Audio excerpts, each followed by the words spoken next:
What is up, guys? It's Superken for Superken Gaming for the channel. Please subscribe, leave a comment saying hi, thumbs up. If you like the video already, share this video with your friends, and welcome to Daily Trend, where I react to the trending videos in all of YouTube. But today I'm actually going to react to a trending story. This all started to happen last night, but I wasn't feeling good, so I didn't want to talk about it last night. So I did that NBA video. But today we're going to talk about the new demonetization and monetization nonsense going on in YouTube, and I'm also going to give some tips to help out the new guys. I'm going to give back a little bit, help the people build a nice foundation. Yesterday at around 6 p.m. Eastern time, there's a blog that went up. Susan shared it. That's how I saw it. If y'all know who Susan is, she's the CEO of YouTube. But she shared this blog, a new approach to YouTube monetization. This is, of course, in response to the whole Logan Paul situation. There's no denying 2017 was a difficult year, with several issues affecting our community and our advertising partners. We're passionate about protecting our users, advertisers, and creators, and making sure YouTube is not a place that can be co-opted by bad actors. While we took several steps last year to protect advertisers from inappropriate content, we know we need to do more to ensure that their ads run alongside content that reflects their values.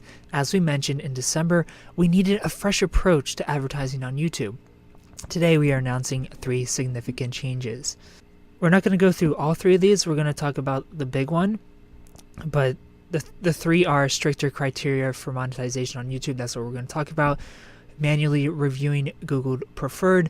This isn't something I have to worry about right now. I am nowhere near big enough to be even considered for Google Preferred. And greater transparency and simpler controls over where ads appear. Again, we don't really need to talk about that. I'm not into advertising on YouTube, so I have nothing to, I have no 2 cents to throw in there. Speaking of 2 cents, stricter criteria for monetization on YouTube. After careful consideration and extended conversations with advertisers and creators, we're making big changes to the process that determines which channels can run ads on YouTube. Previously, channels had to reach 10,000 total views to be eligible for YouTube Partner Program. It's been clear over the last few months that we need the right requirements and better signals to identify the channels that have earned the rights to run ads. Instead of basing acceptance purely on views, we want to take the channel size, audience engagement, and creator behavior into consideration to determine eligibility for ads. That's why starting today, new channels will need to have 1,000 subscribers and 4,000 hours of watch time within the past 12 months to be eligible for ads. We will begin enforcing these new requirements for existing channels in the YouTube Partner Program, February 20th, 2018. So that went out, and then hours later, everybody started getting the emails. I got one of these emails from my old YouTube channel back when I used to make music that I don't use anymore. I just use it to watch other videos. So the email says, your name. Today we are announcing changes to the YouTube Partner Program. While our goal remains to keep the YPP open to as many channels as possible, we recognize we need more safeguards in place to protect creator revenue across the YouTube ecosystem. What's changing? Under the new eligibility requirements announced today, your YouTube channel name is no longer eligible for monetization because it doesn't meet the new threshold of 4,000 hours of watch time within the past 12 months and 1,000 subscribers. As a result, your channel will lose access to all monetization tools and features associated with the YouTube Partner Program on February 20th, 2018, unless you surpass this threshold in the next 30 days. Accordingly, this email serves as 30 days notice that your YouTube Partner Program terms are terminated. One of YouTube's core values is to provide anyone the opportunity to earn money from a thriving channel. Creators who haven't yet reached this new threshold can continue to benefit from our Creator Academy. It's a decent academy, some nice helpful stuff there. Our help center and all the resources on the creator site to grow their channels. Once your channel reaches the new threshold, it will be reviewed to make sure it adheres to our policies and guidelines, and if so, monetization will be re-enabled. I never went through a full YouTube Academy, but I went through a couple of classes. So don't sleep on that YouTube Academy if you're confused about how things work on YouTube. I'm not really all confused about it, so I didn't see it through all the way. But we have a bit to talk about. We're going to talk about why this is bad and some parts on why it's good, but the good isn't good for the little guys. The good is only good for the people that aren't being demonetized. So right off the bat, 4,000 hours of watch time is insanely difficult. Now, I'm personally not affected by this change in a bad way at all. I get 4,000 hours of watch time like every other week. 4,000 hours is really easy for me, and I'm going to go into why, because you might be confused. Obviously, my videos don't do crazy numbers. My views are all over the place. Some videos get 100 views, some get 1,000 views, some get a couple thousand, some get tens of thousands of views, but still, I'm fine. Like, I have nothing to worry about. And I'm going to go into why that is in a little bit to help the newer people starting out not have to worry about those 4,000 hours, not have to worry about getting monetization and then losing it. But 4,000 hours is no easy feat. Like my first year of YouTube, March 2014 is when I started. And by March 2015, I only got a total of about 3,650 hours of views. I couldn't imagine this thing of being only 350 hours away from being eligible for monetization in my first year. But that's the reality. And the thing is, I didn't reach those 4,000 hours, and I uploaded a video my first year every single day. Did I make a ton of money that first year? No. But the thing is, I did make money, and that little money, watching the dial go up, watching your estimated revenue go up, even though it's not a lot, it was a nice encouragement and a nice way to see that things were happening, that I was making money off of content I produced and put out there. A lot of people will say like, oh, I miss the days when people did this for fun instead of money. That's fine if you're into just making videos for fun instead of money, but there's a lot of creators out there that want to make this their career, and fun doesn't pay the bills, y'all. We have to make money at the end of the day, and you're allowed to make money off of something you enjoy.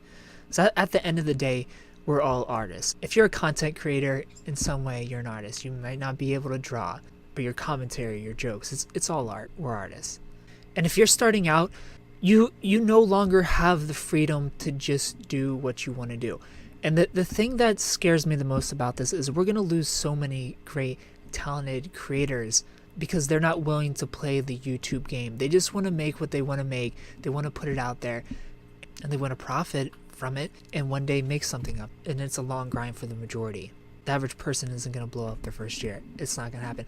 I feel like I didn't even find myself as a creator until this past year. 2017 to 2018, I was still forming the Superken character, and I feel like I'm finally there. I think I finally have an idea of what works on YouTube and what's going to help me grow. And I'm going to share those things with you guys, specifically the newer people that are going to struggle reaching those 4,000 hours. I really hope that you can do that in your first year. It's going to be really hard. Again, I only got like 3,600 hours uploading every single day.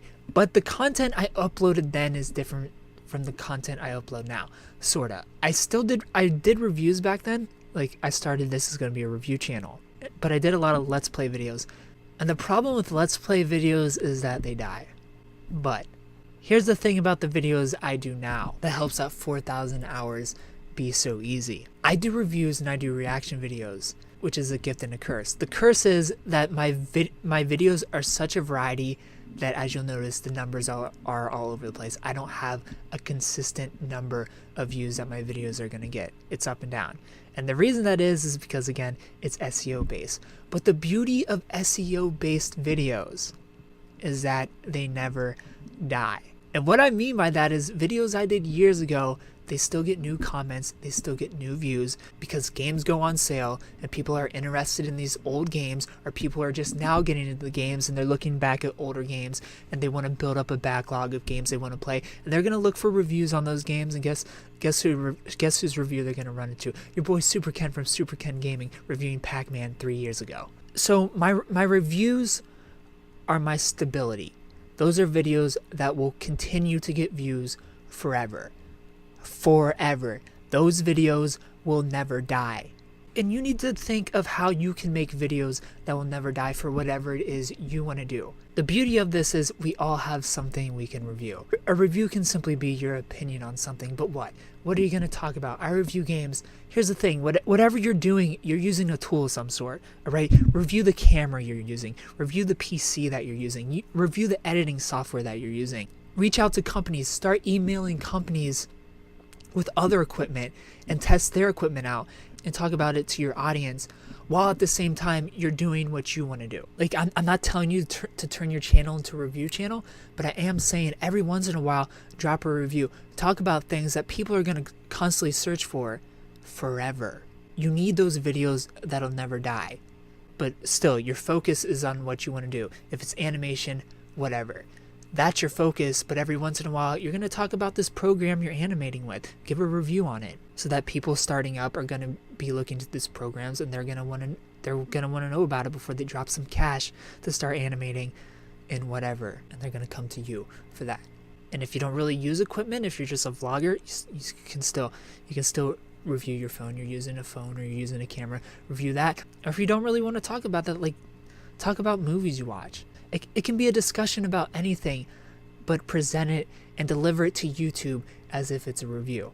And then you have videos that will never die. And something new that I've been doing on YouTube to add to the videos that'll never die, aka the reviews, is I'm doing a lot of reaction videos. It's a running joke of me becoming 2018's trending gamer. So I'm reacting to trending videos. But at the same time, being trendy, talking about the things that are trending, it keeps my channel relevant. It keeps me in the conversation. Now, reaction videos, those videos might live longer than a typical vlog, but they die.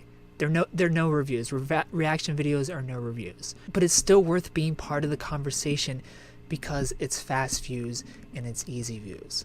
So I'm not saying you have to sit down and react to a video like I do every single day, 5 days a week. At least this is what I'm trying to do for an entire year. This is something new, something I don't know much about. I'm testing out, see how it goes, and see how my numbers do because of it.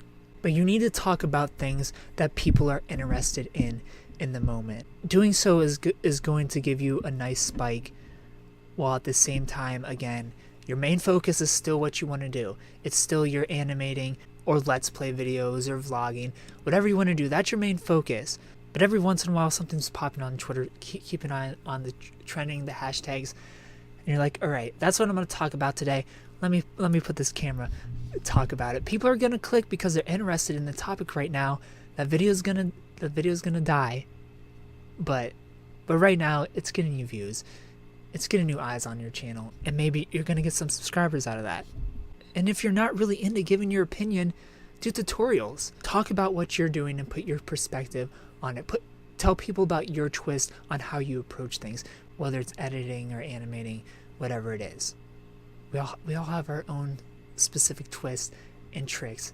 Share it with the world. Those are my tips. Be topical. Create a base. And then focus, because you have to play the YouTube game, and this is the YouTube game. You need solid foundation. You need videos that will never die for the current game of 4,000 hours. I almost forgot to talk about the good of this all. The good of this all, before we go to the intro, I'm just gonna quickly talk about how this is good for people like me. It's a rich gets richer kind of thing.